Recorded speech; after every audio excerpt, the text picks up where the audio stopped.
Estamos convocados a discutir el tiempo y el futuro, reinventar en la medida de lo posible el futuro y el marco, como comentábamos anoche con un grupo de amigos de las Canarias, no puede ser mejor, porque en cada espacio de estas islas parece haber un lugar de encuentro y en el transcurrir del tiempo encontramos siempre la cadencia de la amabilidad, de la hospitalidad, de lo generoso y de la amistad.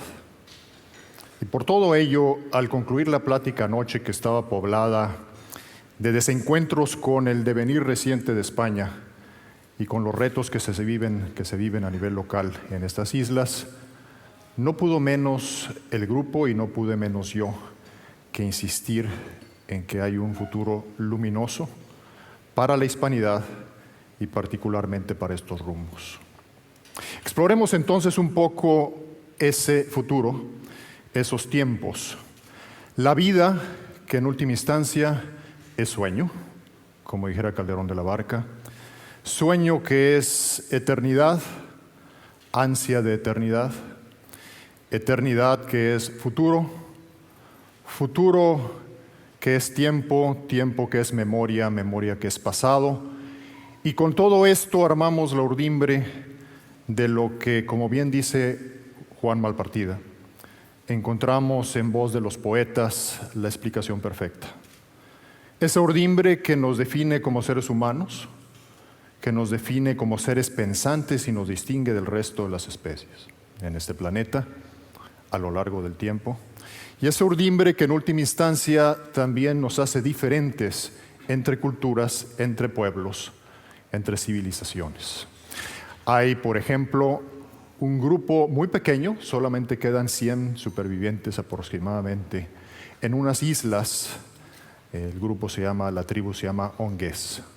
Están hacia el oriente de la India, forman parte de la India, están en el mar al oriente de la India. Y ellos no tienen un sentido del tiempo como el nuestro. Es un sentido del tiempo que los lleva incluso a no tener un calendario. Su calendario está hecho a base de aromas. Uno no nace en septiembre, nace en la temporada del jazmín. Eso es poesía, eso es en última instancia tiempo, y eso los define como seres humanos a ellos y los distingue de otros grupos que hacen de este planeta una diversidad tan rica. Pero regresemos a los poetas y hablemos de algo que me encontré con mi familia en Madrid hace unos días, en el arranque de nuestro viaje en esta ocasión, visitando en el Thyssen una exposición maravillosa sobre el surrealismo. Y en la entrada al arranque de la exposición encuentra uno una leyenda en donde dice: no se puede renunciar a soñar.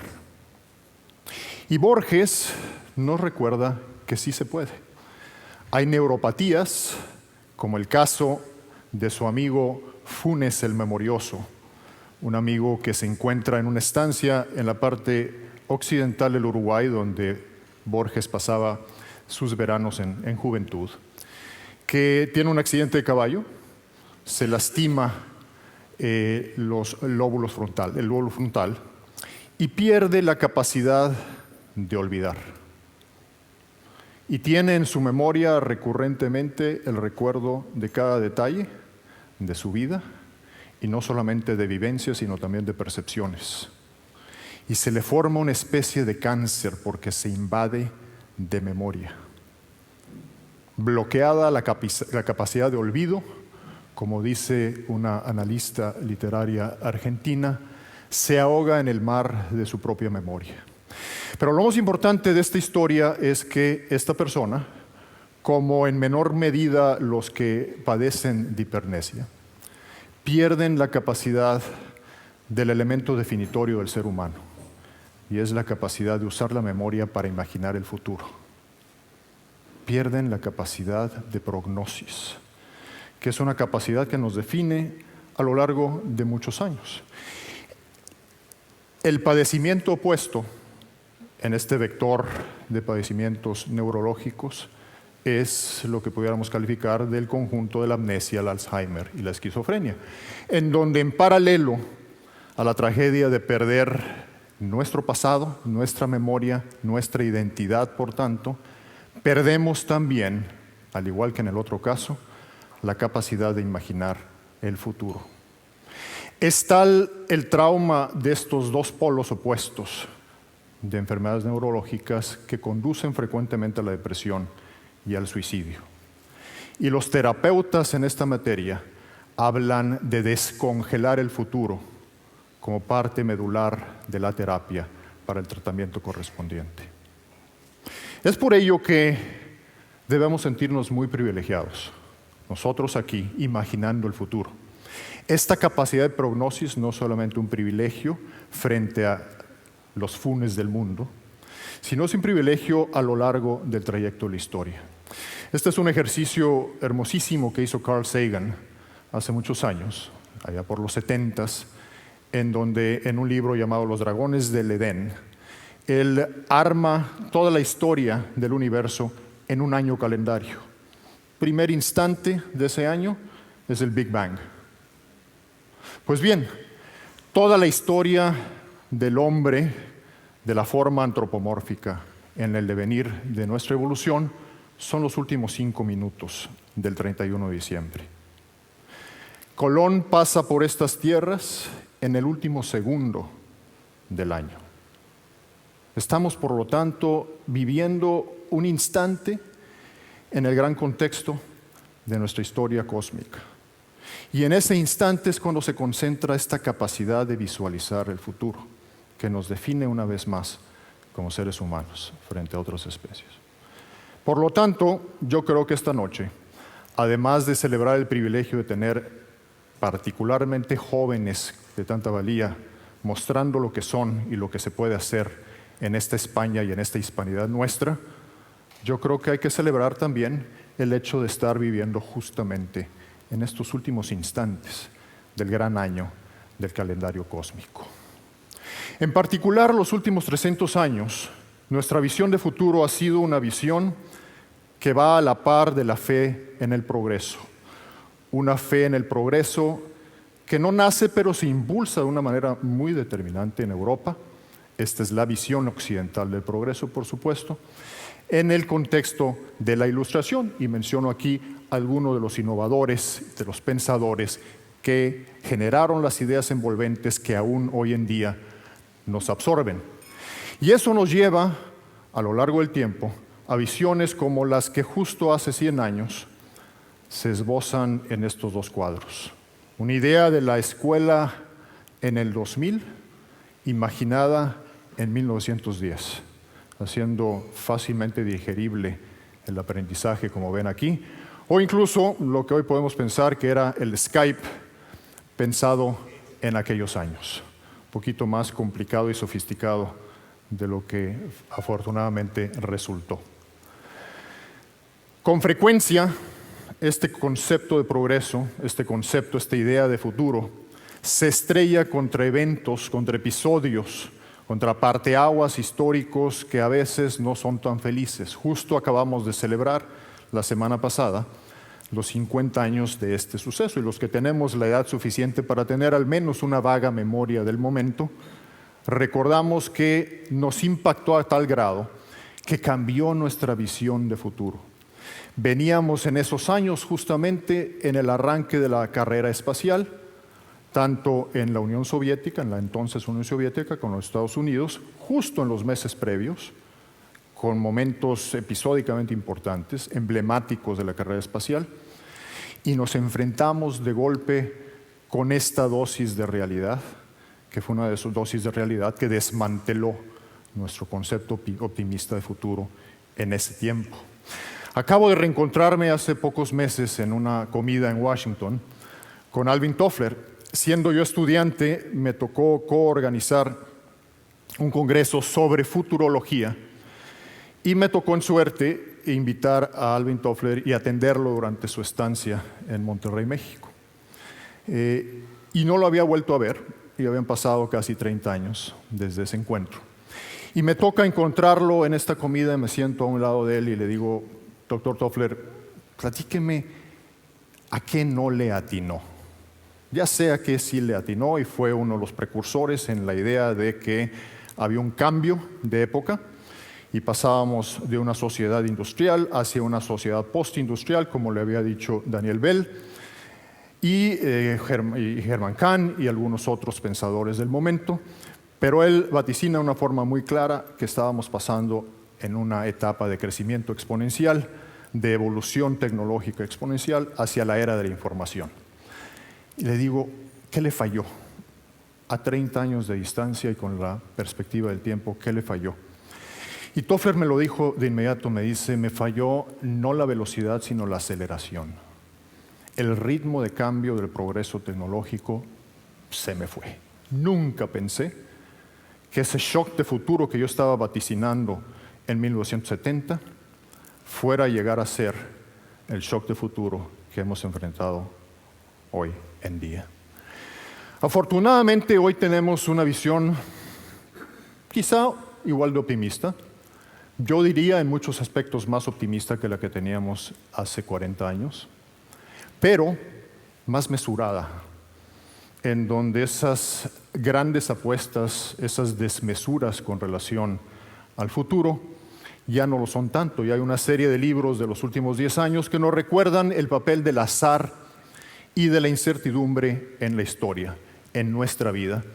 El gran impacto de eventos inesperados, los cisnes negros, que por cierto me llamó enormemente la atención que salí del hotel aquí y en la esquina hay un bar que se llama el Cisne Negro.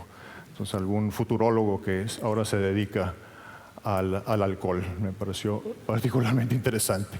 No estamos equipados como seres humanos con la intuición que no sea lineal. Solemos simplemente proyectar tendencias que se nos presentan. Y por cierto, esa proyección de tendencias tiene también un sentido espacial. Uno en la cultura occidental piensa en futuro de aquí para allá, de atrás hacia adelante, de izquierda a derecha. En algunas partes de las culturas de Medio Oriente encontramos en paralelo a la escritura que lo señalan en el sentido contrario, de derecha a izquierda y hacia atrás. En algunas partes de la cultura oriental encontramos que señalan el avance del cielo a la tierra, de arriba a abajo. En fin, son partes de esa linealidad de nuestro pensamiento y de nuestra intuición. No estamos equipados para pensar en esos cambios, en esa incertidumbre, en ese azar del cual está poblado nuestro futuro y nuestra visión de futuro. Y esa complejidad está creciendo. Tenemos una sobredosis de información, de datos, ni siquiera de información, de datos, que, al igual que en el caso de Funes, afortunadamente no tan grave, nos dificultan el tener un asidero de ese futuro que nos permita verlo con mayor claridad. Déjenme tocar un punto en particular en lo que resta de mi plática, porque no solamente simboliza esa incapacidad que hemos tenido en el pasado de entender que el futuro no es lineal, que no es simplemente la proyección de las tendencias actuales y que tenemos que ser más creativos en nuestra imaginación, sino que además tiene una relevancia particularmente importante, particularmente destacada, en torno al futuro nuestro como hispanos en este mundo. Malthus regresó con fuerza. En los 70s los límites del crecimiento eran el gran tema. ¿Por qué? Porque llevábamos una trayectoria sin parar, sin cesar, de crecimiento exponencial de la población, con tasas de fecundidad altas, crecientes incluso, que nos iba a llegar quizás hacia finales de siglo, de acuerdo a la mayor parte de estos pronósticos, de estas predicciones, a un encontronazo con la realidad, a un encontronazo que iba a llamarse limitante de recursos. Pues bien, resulta que de pronto esos pronósticos se enfrentan con una caída drástica de la fecundidad en distintas partes del mundo, en buena parte del mundo, y un envejecimiento de la población en cuanto a la edad promedio. A grado tal que si hoy vemos España y América Latina, y lo simbolizo aquí con un solo ejemplo, que es el de México, vemos por un lado una caída dramática en la fecundidad, muy dramática en los últimos años, que se va a prolongar seguramente, y por otro lado un incremento dramático también en longevidad.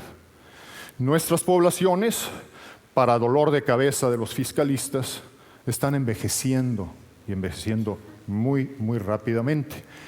Por contraste, el país de donde venimos, mi familia y yo, está creciendo en su hispanidad y por ende en su conjunto. Y está creciendo exponencialmente. Esto tampoco lo teníamos previsto. Aquellos que estábamos involucrados con la relación con Estados Unidos de la hispanidad hace 20 o 30 años, no teníamos en la mira, no me refiero siquiera hace 20 o 30 años, hace 15 años no teníamos en la mira del cambio tan drástico que se iba a dar en la presencia hispana en los Estados Unidos. A grado tal que esta tendencia va a continuar sin importar lo que suceda, sin importar tanto lo que suceda en materia migratoria, porque ya se tiene dentro de Estados Unidos una población muy joven que se está reproduciendo a un ritmo mucho mayor que el resto de la población. El crecimiento ya está dentro, la hispanidad en Estados Unidos está allí, el futuro es hoy. El futuro no es mañana, el futuro ya está ahí y se está dando de esta manera. Este es el componente mexicano. Uno pensaría que la mayor diáspora en el mundo, conjunto de personas nacidas en un país viviendo en otro, es la china o la hindú. Pues no, la mayor diáspora en el mundo es la de los mexicanos nacidos en México que vivimos en los Estados Unidos. Uno de cada 5 hombres entre los 30 y los 45 años nacidos en México está hoy en los Estados Unidos. Ya se imaginarán los trastornos que esto significa para algunas poblaciones en México. Ya se imaginarán el elemento de envejecimiento adicional que esto genera justamente en México. Y ya se imaginarán lo que esto está, como comentaba en la lámina anterior, provocando en los Estados Unidos. Y si ven ustedes la lámina, esto es un proceso, esto es un fenómeno muy reciente. El disparo exponencial se da a partir de los 80s. A grado tal que la fisonomía de los Estados Unidos está cambiando de una manera espectacular. Vean la comparación entre 2000 y 2050 y para el 2050 muy probablemente la población hispana en los Estados Unidos va a representar la tercera parte de la población total. Y para finales de siglo, la población hispana de los Estados Unidos muy probablemente constituya la mayor población hispana en un país en el mundo, a ese grado. Y bueno, como parte de esa fisonomía, encontramos que los apellidos incluso están cambiando rápidamente. Por primera vez en la historia en los Estados Unidos, en el año 2000, aparecen 2 apellidos no anglos entre los 10 más comunes en el censo. De pronto nos encontramos los Rodríguez, que por cierto veo que abundamos en Canarias, como parte de ese mainstream, de esa corriente central de la población en los Estados Unidos. Y bueno, los impactos, de nuevo, ya no a futuro, sino actuales, se están viendo. La importancia política de la hispanidad en los Estados Unidos no es a futuro, ya está aquí. Y está aquí porque casualmente poblamos en forma cada vez mayor ciertos estados que se denominan swing states. Son los estados gozne en las elecciones, particularmente en las elecciones presidenciales, y particularmente en elecciones presidenciales que de aquí para el Real sean cerradas, sean competidas. Entonces vamos a representar ese fiel de la balanza en la elección presidencial más y más en los Estados Unidos. No es casual, no es gratuito, no es generoso el hecho que de pronto nos pongan más atención. A grado tal que se habla ya de la posibilidad de un compañero de fórmula para tal o cual candidato o candidata a la presidencia en 2016 que sea hispano. Esa es la relevancia política. Y no hablemos, a su vez, de la relevancia económica.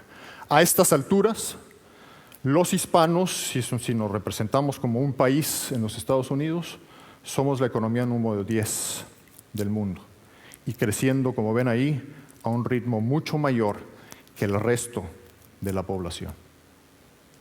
Esta es la realidad hispana y esta es una realidad que no la imaginamos a futuro, es un futuro que ya nos llegó, ya está aquí.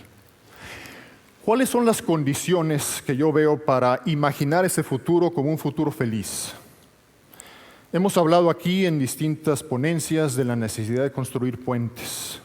Pues justamente ese es el tema que cruza las tres dimensiones de lo que yo veo como los elementos medulares de una realidad hispana feliz en los Estados Unidos. Uno es hacia adentro de nuestros propios países, de nuestras propias comunidades, dos es entre nosotros y tres es con España, como describiré en un momento. Y recuerdo al calce de la lámina el hecho de que, de nuevo, muy probablemente en el transcurso de las siguientes décadas, hacia los 60s o 70s de este siglo, será esta la principal comunidad hispana en número en el mundo. Primer tema hacia adentro, y esto yo creo que se reconoce particularmente en América Latina, pero también en los Estados Unidos, es un enorme rezago en lo educativo que tenemos que subsanar.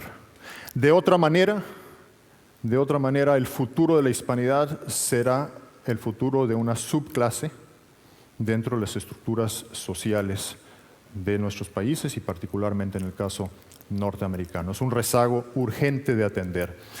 El segundo es entre nosotros, cómo establecer los puentes, porque no hay una diáspora, son muchas diásporas y van en muchos sentidos. Hay diásporas por origen, no es lo mismo la comunidad cubana en Florida que la comunidad mexicana en Los Ángeles, etcétera, que están inconexas. Hay que establecer los puentes ahí. Para que esa hispanidad tenga más sentido, para que esa hispanidad tenga más peso y tenga mejor futuro. Lo mismo en cuanto a la ubicación, en cuanto a las generaciones, no es lo mismo la primera generación de los recién migrados con los de segunda y tercera generación que llevan ahí varias décadas en los Estados Unidos como familia. Y quizá el punto que más me preocupa, y es un punto que afortunadamente no se ve en España y de donde tenemos mucho que aprender de España, son las brechas que hay por nivel de ingreso. Brechas que no solamente representan diferencias de ingreso, sino que además son llevadas a elementos de discriminación que recuerdan las castas que prevalecían en tiempos coloniales. Ese elemento de discriminación, ese elemento de distancia entre los distintos grupos, es un elemento que va a ser central el atenderlo para la coherencia, para la cohesión de la hispanidad en el futuro. Un tercer punto es cómo establecer el melting pot. Y si no el melting pot, el crisol de culturas, cuando menos una ensalada que haga sentido y que gradualmente se está dando. Estoy optimista en este punto. Somos finalmente producto de dos ramas de la civilización occidental. Uno que puedo representar como Felipe II, otro derivado de Lutero, uno de la Contrarreforma, otro de la Reforma, uno con mestizaje y colonia, otro con el simple hecho de llegar a colonizar un territorio. Dos historias, dos formas de ser, dos culturas, dos formas de hacer política diametralmente diferentes y que de pronto se funden en forma natural por el volumen de la diáspora. No puede este proceso de integración, asimilación, o como ustedes quieran llamarle, porque hay términos que no son políticamente correctos, no puede esto darse simple y sencillamente por azar y por inercia. Tiene que de alguna manera dirigirse. Y esa dirección tiene mucho que ver con el elemento educativo que mencionaba antes. El ADN cultural no es el mismo y en cada uno de estos renglones, la concepción de Dios, de la vida, de la semántica de la nación, etcétera, existen diferencias que se tienen que hacer compatibles. Y estoy hablando particularmente de la realidad en los Estados Unidos. Para que esta hispanidad sea una hispanidad feliz, este es un elemento que hay que atender. Finalmente, en estos quehaceres pendientes, yo subrayaría el elemento del vínculo con España. Anoche, de nuevo, formé parte de una conversación con un grupo entrañable de amigos españoles, en donde al final, francamente, tuve que intervenir y sugerir el contestar una pregunta, y les hice una pregunta muy simple, y era, bueno, ya escuché todas las quejas y ya escuché la parte catastrófica de su previsión, de su prognosis respecto a España y las Canarias. Y lo entiendo perfectamente porque mi país de origen ha vivido crisis tras crisis a lo largo de mi existencia y Estados Unidos no está exento de este tipo de ciclos. Lo entiendo perfectamente, entiendo el momento que está viviendo España. Lo entiendo y creo que siento la simpatía por lo que ustedes sienten. Pero llegó un punto en donde les dije, bueno, díganme, nada más por contrastar, ¿de qué se sienten orgullosos? ¿De qué se sienten orgullosos de ser españoles?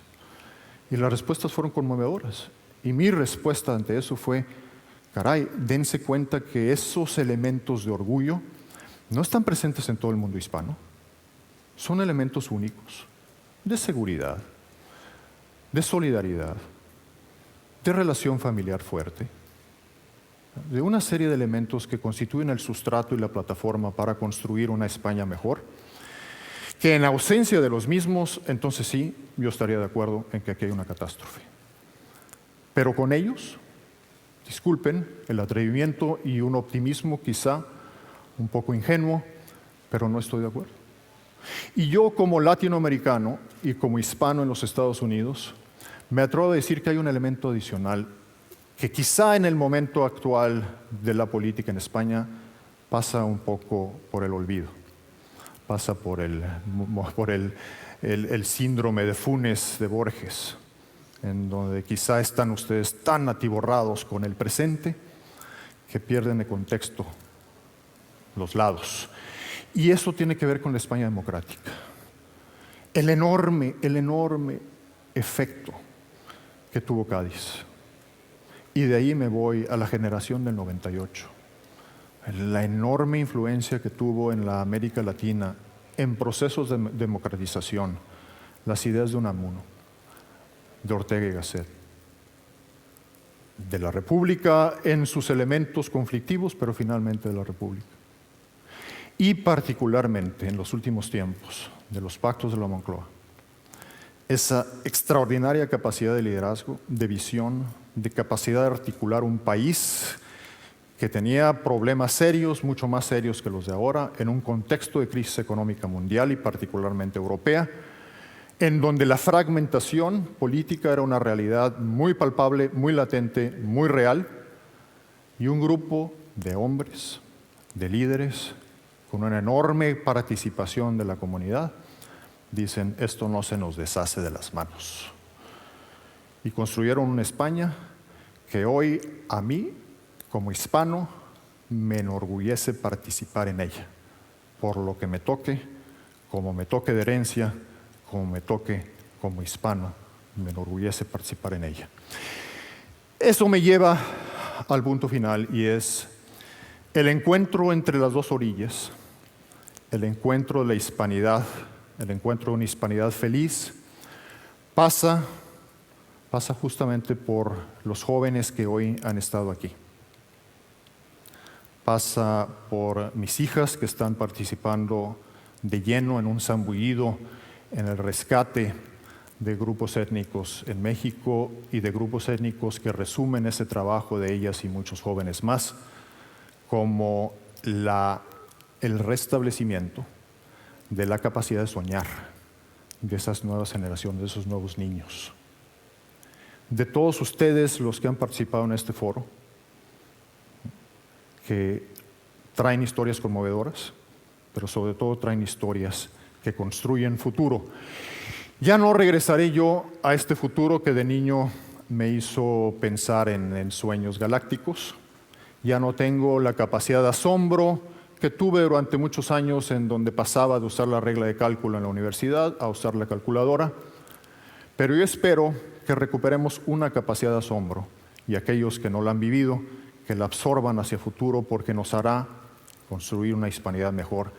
Y esa capacidad de asombro es la que Octavio Paz, nuestro premio Nobel, describió de una manera magistral en una frase, y es la capacidad de recuperar el olvidado asombro de estar vivos.